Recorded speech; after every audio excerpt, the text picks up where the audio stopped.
মুম্বাই ছবি রাখবো আপনাদের সামনে। নবী মুম্বাইয়ে রাতে একটি রাসায়নিক সামগ্রিক সংস্থায় ভয়ঙ্কর আগুন লেগে যায়। ছবি দেখেছি আপনাদের সামনে। মুহূর্তে ছড়িয়ে পড়ে আগুন। খবর পেয়ে ঘটনাস্থলে আসে দমকল। কয়েক ঘন্টার চেষ্টায় আগুন নিয়ন্ত্রণে এসেছে।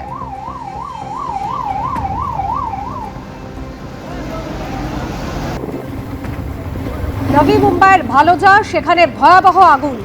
একটি রাসায়নিক সামগ্রী সংস্থা, সেই সংস্থায় গতকাল রাতে ভয়ঙ্কর অগ্নিকাণ্ড।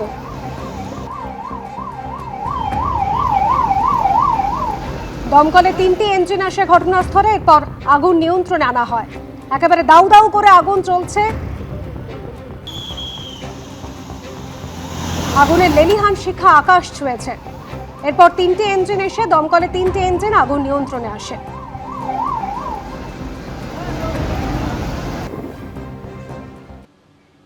দিল্লি হাইকোর্ট ন্যায় বিচার দিতে পারেনি, সুপ্রিম কোর্টে ভরসা আছে। উন্নাও ধর্ষণ কাণ্ডে দোষী সাব্যস্ত এবং বহিষ্কৃত বিজেপি বিধায়ক কুলদীপ সিং সেঙ্গারের জামিনের বিরোধিতা করে মন্তব্য নির্যাতিতার। ধর্ষকদের জামিন এবং নির্যাতিতার সঙ্গে অপরাধীদের মতো আচরণ করা, এটা কেমন ন্যায় বিচার? এক্স হ্যান্ডেলে প্রশ্ন তুললেন রাহুল গান্ধী। সেই রায়ের উপর স্থগিতাদেশ চেয়ে এদিন সুপ্রিম কোর্টে আবেদন করেছেন 2 আইনজীবী। ये देश का पहला ऑर्डर है कि रेप के आरोपी को सजा रोक के उसको कोर्ट ने जमानत दे दी। उन्नाव धर्षण कांडे दोषी साब्यस्त এবং বহিষ্কৃত বিজেপি বিধায়ক কুলদীপ সিং সেঙ্গারকে মঙ্গলবার জামিন দিয়েছে দিল্লি হাইকোর্ট। যাবজ্জীবন কারাদণ্ডের নির্দেশও স্থগিত করেছে বিচারপতি সুব্রমণ্যম এবং বিচারপতি হরিশ বৈদ্যনাথন শঙ্করের বেঞ্চ। রায়ের উপর স্থগিতাদেশ চেয়ে বৃহস্পতিবার সুপ্রিম কোর্টে আবেদন করেছেন 2 আইনজীবী। নির্যাতিতা জানিয়েছেন এই রায়কে চ্যালেঞ্জ জানিয়ে সুপ্রিম কোর্টের দ্বারস্থ হচ্ছেন তিনিও। अभी मैंने अपनी तरफ से कोई सुप्रीम कोर्ट में याचिका दायर नहीं की है। याचिका दायर करेंगे, उस पर बहस करेंगे। मुझे उम्मीद है कि सुप्रीम कोर्ट से मुझे न्याय मिलेगा। মঙ্গলবার দিল্লি হাইকোর্টের রায়ের পর ইন্ডিয়া গেটের কাছে অবস্থান শুরু করেন নির্যাতিতা এবং তার মা। রাতে জোর করে তাদের সেখান থেকে উঠিয়ে দেয় পুলিশ। ন্যায় বিচারের দাবিতে নির্যাতিতা প্রধানমন্ত্রী, স্বরাষ্ট্রমন্ত্রী এবং রাষ্ট্রপতির সঙ্গে দেখা করার ইচ্ছা প্রকাশ করেন, কিন্তু তা না হওয়ায় বুধবার রাতে কংগ্রেস নেতা তথা লোকসভার বিরোধী দলনেতা রাহুল গান্ধীর সঙ্গে দেখা করেন উন্নাওয়ের নির্যাতিতা এবং তার মা। शासन दिया कि हम आपको न्याय दिलाएंगे, आपको लीगल से भी न्याय दिलाएंगे। आप परेशान मत होइए, आपके साथ गलत हुआ है।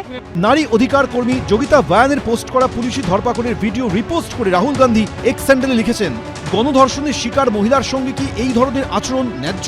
তার দোষ কি সাহস করে ন্যায় বিচারের জন্য আওয়াজ তোলা? ধর্ষকদের জামিন এবং নির্যাতিতার সঙ্গে অপরাধীদের মতো আচরণ করা, এটি কেমন ন্যায় বিচার? আমরা কেবল মৃত অর্থনীতি নই, এই ধরনের অমানবিক ঘটনার সঙ্গে আমরা মৃত সমাজেও পরিণত হচ্ছি। ना प्रधानमंत्री ने हमको मिला, ना हमको मुख्यमंत्री ने मिला। अपील करेंगे, हाई सुप्रीम कोर्ट जाएंगे, सुप्रीम कोर्ट से हमको न्याय मिलेगा। वो तो मिलना नहीं चाहते हैं। हाई कोर्ट ने तो हमको न्याय नहीं दिया, हमको सुप्रीम कोर्ट पर भरोसा है।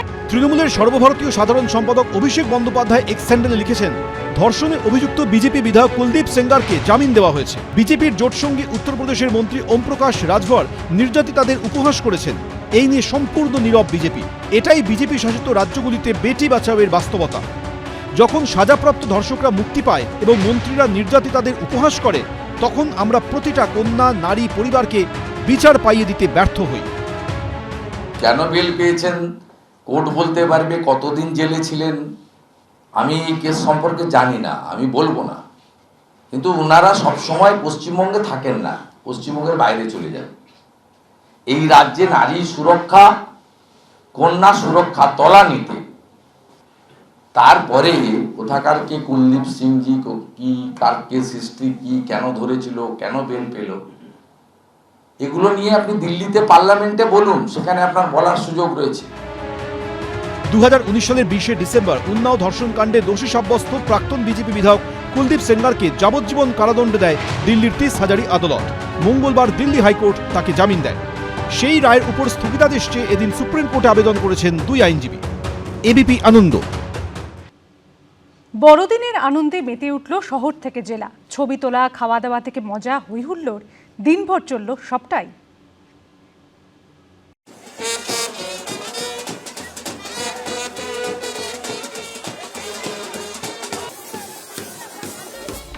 ঝলমলে আলো, নজর কাড়া সাজসজ্জা, নাচ গান হই হুল্লোড় থেকে জমিয়ে পেট পুজো, সব মিলিয়ে জমজমাট বড়দিনের উদযাপন। পার্ক স্ট্রিট থেকে পাটুলি বৃহস্পতিবার সর্বত্রই দেখা গেল প্রায় একরকম ছবি। এদিন সন্ধে থেকেই পার্ক স্ট্রিটের নামে মানুষের ঢল। রাত বাড়ছে, তাপমাত্রা কমলেও মানুষের কিন্তু যে উৎসাহের ভাটা একেবারে নেই। উৎসাহ উত্তরোত্তর বাড়ছে এবং ভিড়ও একই রকম ভাবে বাড়ছে। আমাদের সাথে এই মুহূর্তে একটি পরিবার রয়েছে যারা অনেকক্ষণ ধরে পার্ক স্ট্রিট ঘুরছে এবং অত্যুৎসাহী বলা যেতে পারে কথা বলার জন্য। কোথা থেকে আপনারা আসছেন এবং কি পরিকল্পনা রয়েছে? লেক টাউন আর নিউ টাউন থেকে আমরা ঘুরছি এন্ড আমি হায়দ্রাবাদ থেকে এসেছি। আমার খুবই ভালো লাগছে এখানে দেখে, লাইট, এত লোকজন এই রাত্রির বেলাতেও এই রকম ভিড় জমজমাট ব্যাপার, ইটস অ্যামেজিং। কলকাতা পুরসভার 96 নম্বর ওয়ার্ডের লাইলকা মাঠে করা হয় বিশেষ আয়োজন। বাচ্চাদের জন্য ছিল বড়দিন special gift. Merry Christmas wish করার আছে, মানে করেছি আর কি পুরো ওয়ার্ডকে। আর শুধু কেক দেওয়ার আছে আজকে বাচ্চাদের, চকলেট দেওয়া হচ্ছে, কেক দেওয়া হচ্ছে, যা হয় ক্রিসমাসে, মাথায় ওই লাল টুপি। এতদিন কি ছিল, বড়দিন একটা নির্দিষ্ট জায়গায় হতো। আজকে লালকার এইখানে এই এত সুন্দর আয়োজন, এত মানুষ এসছে, বিভিন্ন রকমের খাওয়ার স্টল বসেছে। তারপরে বসুন্ধরা এখানে গিফট দিচ্ছে বাচ্চাদেরকে ছোট ছোট। এই যে উৎসবটা, সবার সাথে আনন্দটা ভাগ করে নেওয়া, এটাই একটা বড় উৎসব। বিভিন্ন রকম সাজসজ্জা থেকে ফুড স্টল সবটাই ছিল এখানে। লাস্ট 2 বছর ধরে আমি আসছে বসুন্ধরা, যেই বছর থেকে কাউন্সিলর হয়েছে সেই বছর থেকে আমাকে প্রত্যেক বছরে ডাকছিল, কিন্তু কোনো কারণে আমি গোয়ায় যাওয়া হতো। কিন্তু লাস্ট 2 বছর মানে লাস্ট ইয়ার আর এই বছর আমি এসে আমার এত ভালো লাগছে। এই যে কেক কাটিং, তারপরে সুইটস ডিস্ট্রিবিউশন বাচ্চাদের জন্যে, আমার মনে হয় একটা অন্যরকম একটা জিনিস আমি দেখতে পাই। এটা খুব ভালো লাগছে। আর থ্যাঙ্কস টু বসুন্ধরা দি, দাদাই আশেপাশে। আমি সবাইকে আরেকবার সবাইকে ম্যারি ক্রিসমাস জানাবো। অ্যান্ড খুব কিছুদিনের পর নতুন বছর শুরু হবে। May the 2026 be a fulfilling and a wonderful year for everyone. গানের ছন্দে মেতে ওঠে বউবেড়া। পার্ক স্ট্রিট যদি ফার্স্ট ডেস্টিনেশন হয়, তাহলে দ্বিতীয় ডেস্টিনেশন অবশ্যই কলকাতার এই বউবেড়াক্স। বড়দিনে এই বউবেড়াক্স একেবারে আলো ঝলমল করে ওঠে। আলো যেমন রয়েছে, জিঙ্গল বেলস রয়েছে এখানে। এই বড়দিনের সন্ধ্যে থেকেই এখানে প্রচুর মানুষজন বিভিন্ন প্রান্ত থেকে, শুধুমাত্র শহর কলকাতা নয়, দূর দূরান্ত থেকেও মানুষজন এই বউবেড়াক্সে এসে ভিড় করে। লেকটাউনে আবার দেখা গেছে অন্যরকম ছবি। ছোট থেকে বড় আনন্দ উদযাপনে সামিল হন প্রত্যেকেই।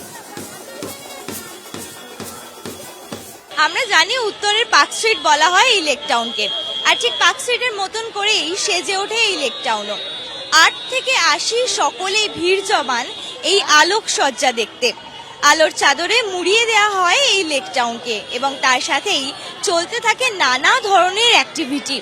কখনো ঘোড়ার গাড়িতে চেপে ঘুরে বেড়ান সান্টা ক্লজ, আবার কখনো সাদা পোশাকে পরীরা ঘুরে বেড়ায় এই লেক টাউনের রাস্তায়। এবং এই আলোর পাশাপাশি লেক টাউনে ভিড় জমার আরও একটা কারণ মেলা। পাটুলিতে অন্যতম আকর্ষণ ছিল সান্তার নাচ। পার্ক স্ট্রিটকে ভিড়ের নিরিখে টেক্কা দেওয়ার জন্য কিন্তু এই পাটুলি গত কয়েক বছরে নতুন এই ক্রিসমাসের ডেস্টিনেশন হয়ে দাঁড়িয়েছে। কারণ আজকের এই পাটুলির এই ফুটপাতটা একেবারে ক্রিসমাসের আমেজে মেতে উঠেছে। সাজানো হয়েছে গোটা এই ফুটপাত, আলোকসজ্জা রয়েছে, বিভিন্ন ইনস্টলেশন রয়েছে এবং যেখানে মূল অনুষ্ঠানের মঞ্চ করা হয়েছে দেখতেই পাচ্ছ পর পর সান্টা ক্লজ দাঁড়িয়ে। শুধু শহর নয়, উদযাপনে পিছিয়ে নেই জেলাও। বীরভূমের শান্তিনিকেতনে হয়েছে ডাবল উদযাপন। একদিকে যেমন পৌষ উৎসবের আনন্দ, অন্যদিকে চলছে পৌষ মেলা। ABP Ananda.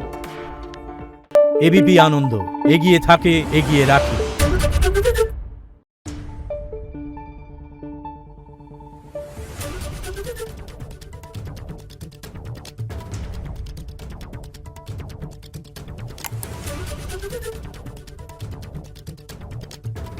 Thank you.